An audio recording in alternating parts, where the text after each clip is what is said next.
Hey there, fight fans. Today in this video, as you already know, Francis Ngannou has given up on his dream of ending his UFC career in glory. He now wants to join the PFL with Jake Paul, and he wants to fight boxing legend Tyson Fury, which is certainly a smart move for any fighter who is looking to secure a comfortable retirement. But will Francis regret leaving the UFC? And the head of the Hardcore Boxing League is ready to pay Francis Ngannou $3 million for just one fight. Also later on in the video, the UFC immediately reacted to this situation, showed the division that they can survive without Francis Ngannou, as they appointed a heavyweight title fight between Jon Jones and Cyril Gun. Yeah, that's not a joke. That's a big fight. It's a big deal. That's a very, very interesting fight. Which will be the main event of UFC 285 on March 4th in Las Vegas. At stake will be the now vacant UFC Heavyweight Championship belt, which was vacated by now free agent Francis Ngannou. Now the legendary Jon Jones, well, he is still near and dear to the UFC. Otherwise, how else would you explain getting a title fight after a 3-year downtime? I mean, come on. On the other hand, you have Cyril Gan, who just a few years ago would only dream that someday he would be getting a heavyweight title fight in the UFC. But now that fight is becoming a reality as he's getting a title fight with the legendary Jon Jones. So it is safe to say that sometimes dreams do come true. He's a GOAT. I think it's the dream of every young fighter, fight against a GOAT. This is really crazy for me, really. And later on at the end of the video, a video of Cyril Gun posing as Nate Diaz has immediately gone viral. It turns out that he's not only a good fighter, he's also kind of a good actor. But before we start the video, I want to ask you to subscribe to our channel. There are already more than 40,000 subscribers and our goal is to reach 50,000. So we kindly ask you to help support us. Thank you so much in advance. Now, the story of Francis Ngannou's reign in the UFC is, well, coming to an end. After nearly 2 years as champion, the Predator relinquished his heavyweight title, leaving a void that now needs to be filled. And Dana White, well, he's already decided everything by appointing a fight between Jon Jones and Cyril Gun, which is taking place on March 4th in Las Vegas. But we're going to talk about that a little bit later. As for Ngannou, Dana White's offer to Ngannou was much more generous than that of Brock Lesnar, who was considered to be one of the highest paid fighters in UFC history. According to various sources, his salary rivals that of Conor McGregor, because in his last fight with the UFC, he earned a whopping $2.5 million and a percentage of the pay-per-view sales. But unfortunately, that just did not satisfy Ngannou. Now, the Predator will be able to fulfill his dream and finally make a debut in the boxing ring.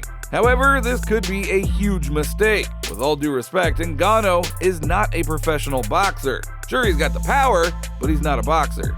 And his very first fight could be with Tyson Fury. After Ngannou is declassified in boxing, interest in him, well, it could probably plummet. And it is not known how much interest will fall, ultimately forcing Francis to return to MMA, where even Bellator won't give him what he desires financially. And that is where the real question comes in. Will Francis regret leaving the UFC? As it has become known, the head of the Russian Hardcore Boxing League, Anatoly Solyanov, is ready to pay Francis Ngannou a lot of money for just one fight under the banner of his organization. Francis, I have an offer for you. $3 million for one fight in hardcore boxing on March 18th in Dubai against my heavyweight champion, Sosian Asbarov. Let's do that. And that was what was posted on social media. So now we're going to have to see if Ngannou actually accepts the said offer. But UFC showed that they don't need Ngannou in the heavyweight division. They can survive just fine without him. So they made the heavyweight title fight between Jon Jones and Cyril Gun, which, as we've mentioned before, will be the main event of UFC 285. Now, as previously mentioned, dreams do come true. So imagine that when Gun was a young, aspiring fighter, if he could only dream that one day he would soon be having a title fight with Jon Jones in the heavyweight division. While talking to reporters at a press conference in Las Vegas, he said that, "When I first started watching MMA, Jon Jones was one of my favorite fighters, and he is the greatest fighter of all time. Just look at his career. I'm still a young fighter, and it's every young fighter's dream to fight the greatest, so it is crazy for me. Now, as for the fight itself in general, it will be difficult to predict how everything will go down since both fighters have a very different unique set of skills, and the outcome may depend on who can impose their game plan on the other. But it is worth noting that Jones has a significant advantage in experience over Gane, as he has already faced the best fighters in the world and has a wealth of experience. Now, Gane, on the other hand, is a rising star, and he has had some success in the UFC, but he has yet to face a fighter of Jones's caliber. So it is also important to consider that Jones's grappling skills. He is very accomplished as a grappler and has the ability to take Gane down and control him on the ground. Gane will need to be aware of Jones's grappling skills and will need to be prepared to defend against any takedowns and or submissions. Jones is also well known for his ability to mix in punches with his holds, and because of this, it can be difficult for Gane to predict his next move and adjust accordingly. It is also worth mentioning that Jones was known for his ability to make adjustments to a fight and adapt to his opponent's style, which could play a big role in this fight.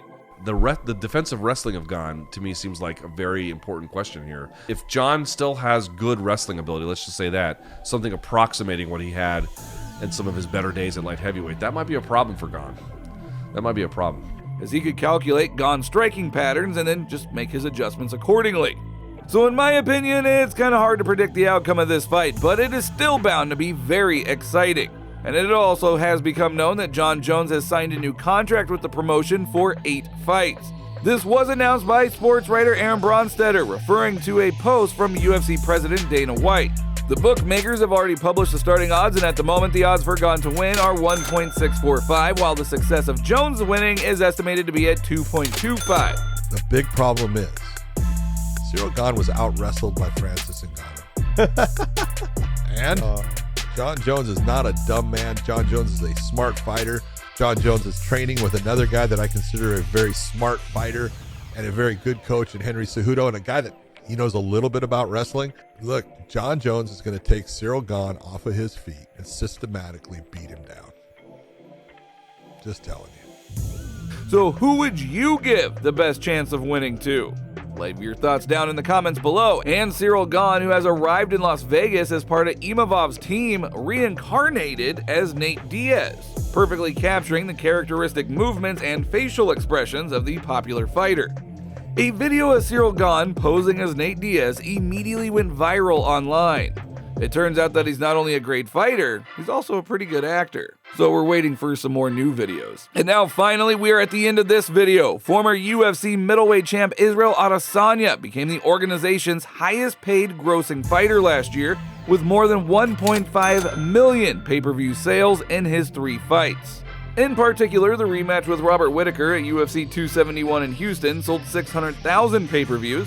The next fight against Jared Cannonier at UFC 276 in Las Vegas showed a more modest result of 400,000 sales, and then the fight against Alex Pereira at UFC 281 in New York, again in which Adesanya lost his championship belt, reached the bar of 600,000 paid broadcasts.